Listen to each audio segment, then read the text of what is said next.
안녕하세요, 헬레네입니다.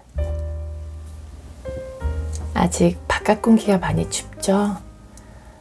사계절 가운데 겨울이 가장 길게 느껴지는 것 같아요. 찬바람이 매섭게 불 때마다 과연 겨울이 끝나긴 하는 걸까 하는 생각을 하곤 합니다. 그래도 겨울은 어김없이 지나가고 매년 봄이 찾아오죠. 추위를 심하게 타는 저는 가을 단풍이 떨어질 무렵부터 봄을 기다리면서 겨울을 나는데요. 봄이 오더라도 금방 여름이 되어 봄을 만끽할 시간이 점점 짧아지고 있어서 아쉽더라고요. 이러다 봄이 사라져 버릴까봐 걱정되지만 봄이 사라질 리 없겠죠. 봄은 모든 계절의 시작이고 겨울 동안 잠들어 있던 생명들이 다시 태어나는 시기니까요. 제가 좋아하는 나태주 시인님이 이번에 펴낸 산문집 제목이 봄이다 살아보자인데요. 저는 이 제목만 읽어도 마음이 따스해지더라고요. 살아보자라는 말에서 힘이 느껴진다고 해야 될까요? 삶이 힘겹게 느껴질 때마다 살아보자는 말을 되뇌면 어떨까요? 그런데 봄이니까 살아보자는 말이 과연 무슨 뜻인지 궁금하더라고요. 봄이 되면 얼어붙었던 땅도 녹고 새싹들이 돋아나듯 우리의 인생도 새로운 기운으로 살아보자는 의미로 받아들여지는데요. 여름이나 가을이나 겨울에도 봄의 느낌으로 살았으면 좋겠다는 염원이 담겨있는 말이겠죠. 모든 순간을 봄처럼 출발하는 마음으로 살아보자는 의미라고 생각해 봅니다.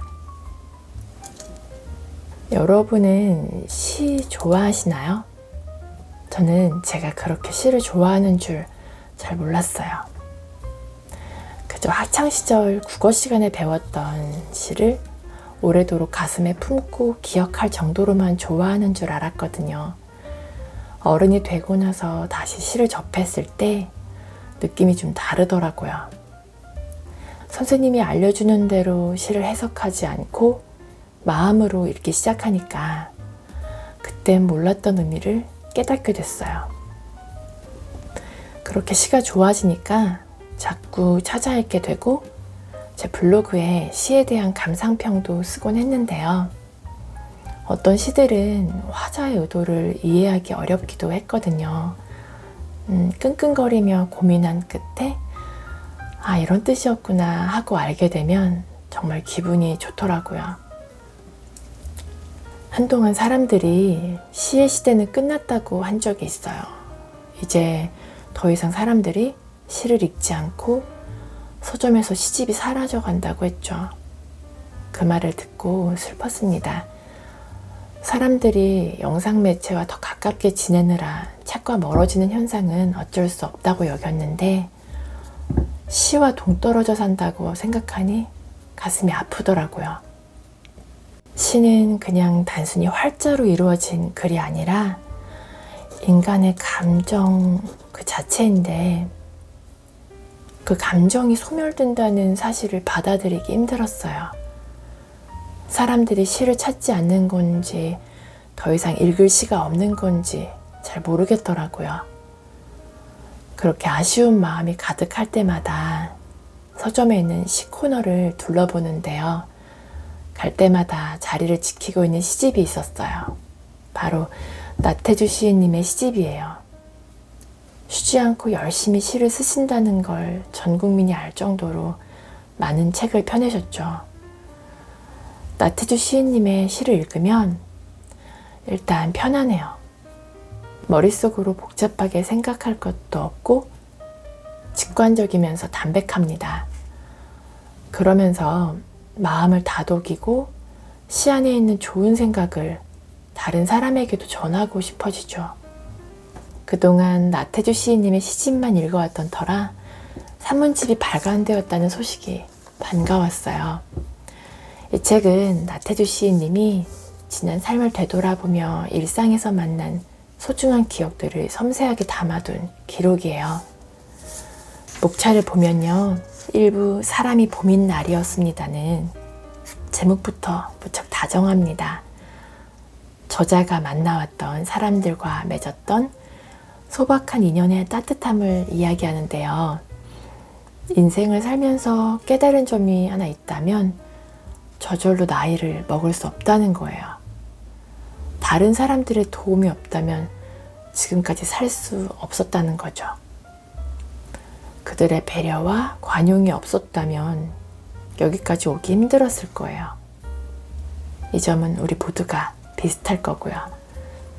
2부 마음을 빨래하듯 시를 쓴다는 저자가 아껴왔던 시와 시인에 대한 소개를 하며 시가 과연 무엇이길래 사람들의 마음을 헤아려 주는지 말합니다. 마음을 빨래한다는 말이 궁금하실 거예요. 우리 마음은 처음에는 깨끗하지만 살다 보면 흐려지고 어두워지잖아요. 그래서 다시 맑아지도록 빨아야 한다는 거예요. 그 역할을 시가 한다는 거죠. 시를 쓰고 읽다 보면 더러워진 마음이 밝아지니까요. 3부 뜰학에서 배운다는 풀꽃이라는 시를 쓸 만큼 꽃과 풀을 귀하게 여기는 나태주 시인님이 그것을 보며 깨달은 지혜를 담았어요. 여기에서 우리가 기억해야 할 점은 잡초와 화초의 구별이 없다는 거예요. 모든 식물은 원래 화초라는 거죠. 사람들이 유용성의 유무로 판단해서 만들어낸 기준 때문에 잡초가 있는 거예요. 사람도 그렇죠. 잡초 같은 사람은 없어요. 모두가 소중한 존재죠. 이 책을 끝까지 읽고 나서 어느 부분이 가장 기억에 남았는지 떠올려 봤더니 첫 장이 생각나더라고요. 원문의 느낌을 그대로 전하기 위해 읽어드릴게요. 모교 앞을 지나며 오늘도 나는 모교 앞길을 오갔다. 그것도 자전거를 타고 아침에 지나고 저녁에 지났다. 문학관에 다녀오거나 시내에 나가려면 꼭 공주교육대학교 앞길을 지나야 한다. 하지만 공주교육대학교는 나의 모교가 아니다.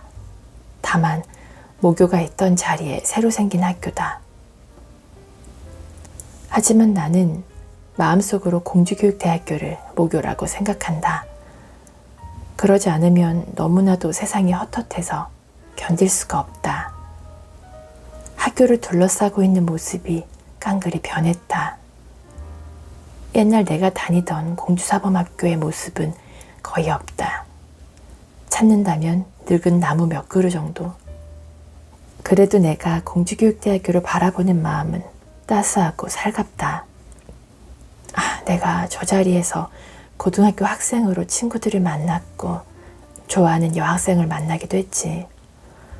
혼자서 문학을 꿈꾸고 시인을 가슴에 품기도 했지. 한 시절 저 학교 부설 초등학교 교사로 일하기도 했었지. 생각해보면 모두가 꿈같은 시절이다. 아름다웠던 시절이다. 30살을 넘기면서 공주로 직장을 옮긴 이래 거처를 금학동에 마련한 것도 모교터에 생긴 공주교육대학교와 가깝게 살고 싶어서였다. 그만큼 공주교육대학교는 나에게 마음의 고향과 같은 학교다. 얼마나 오랜 세월 나는 이 길을 오가며 살았던가.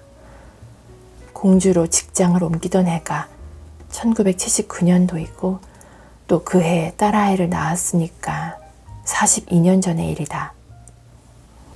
그러고 보니 우리 딸아이 나이가 벌써 내가 공주로 와서 살기 시작하던 때 내 나이보다 많은 나이가 되었구나. 세월은 그렇게 빠르고 무정하다. 천지불인. 도대체 인간의 눈치를 보려 하지 않고 인간의 사정을 봐주지 않는다. 저 혼자 손살을 치면서 멀어질 뿐. 이제 내가 이 길을 아침 저녁으로 스쳐도 나를 알아보는 사람은 없다. 누구도 아는 체 하지 않고 나 역시 그렇다. 피차 오래 알고 있었지만 모르는 대상이 되었고 의미가 있었지만 무의미한 그 무엇으로 바뀌고 말았다. 다만 아득한 느낌, 꿈길을 헤매고 있는 것 같은 감회. 연극은 이미 끝났는데 무대에서 내려가지 못하고 여전히 서성대고 있는 연극 배우와 같다고나 할까. 다만 나는 바람처럼 이 길을 오갈 뿐이다. 골짜기를 빠르게 흘러가는 물처럼 무심하게 이 길을 지나칠 뿐이다. 오늘도 저희끼리 제잘거리며 3355 무리지어 오가는 새내기 대학생들에게 나는 다만 모르는 노인일 뿐이고 그들 역시 나에게는 모르는 청춘들일 뿐이다. 얼마나 더 나는 이 길을 이렇게 오갈 것인가. 아무도 나를 알아보는 사람이 없는 이 거리. 분명 낯익고 정다운 거리지만 낯설고 멀게만 느껴지는 이 거리. 다시금 정신 차려서 살피면 어디 먼 외국이라도 여행 온 듯한 그런 막막한 느낌. 문득 목이 마르다. 그래도 나는 이 거리를 사랑하고 또 사랑할 것이다. 가능한 한 정겨운 눈초리로 모든 풍경을 바라볼 것이며 오가는 사람들을 바라볼 것이다. 비록 내가 알지 못하고 또 그들도 나를 알아보지 못하지만 이 거리에는 얼마나 많은 젊은이들이 오가고 있는가. 저들 속을 내 비록 이방인처럼 스친다 해도 나는 그 자체만을 사랑하며 아끼며 하루하루 살아가는 목숨을 감사하게 고맙게 여길 것이다. 앞으로도 더욱 오랜 날들을 낡은 자전거에 올라앉아 다만 알지 못하는 동네 노인으로 이 거리를 오가고 싶다. 저도 이런 기분을 느낀 적이 있어요. 가끔 제가 어릴 때 살았던 동네에 가면 분명 길도 건물도 제가 기억하던 그대로인데 들어설 때마다 낯선 느낌을 받거든요. 세월 속에 조금씩 달라진 부분들이 있어서 그렇겠지만 그곳에 저와 함께 했던 사람들이 사라지고 이제는 새로운 얼굴들만 있어서겠죠. 예전 같으면 저를 알아보고 인사를 나눌 사람들이 있었을 텐데 이제 그럴 사람이 없다는 건 쓸쓸한 일이에요. 추억이 담긴 장소지만 그곳에서 저는 그저 지나가는 행인일 뿐이니까요. 그럼에도 저는 그곳을 잊지 못할 정도로 좋아할 수밖에 없을 거예요. 여러분에게도 그런 장소가 있으실 거예요. 고향이나 좋은 추억이 있는 것이겠죠. 마음을 내려놓을 곳이 있다는 건 행복한 일이에요. 혹시 그런 곳이 없으시다면 이 책에 마음을 머물러 보시기를 권해드려요. 오늘도 영상을 끝까지 시청해 주셔서 감사드리고요. 구독과 좋아요 댓글은 큰 힘이 되니 꼭 기억해 주세요. 즐거운 하루 보내시고 다음에 또 만나요.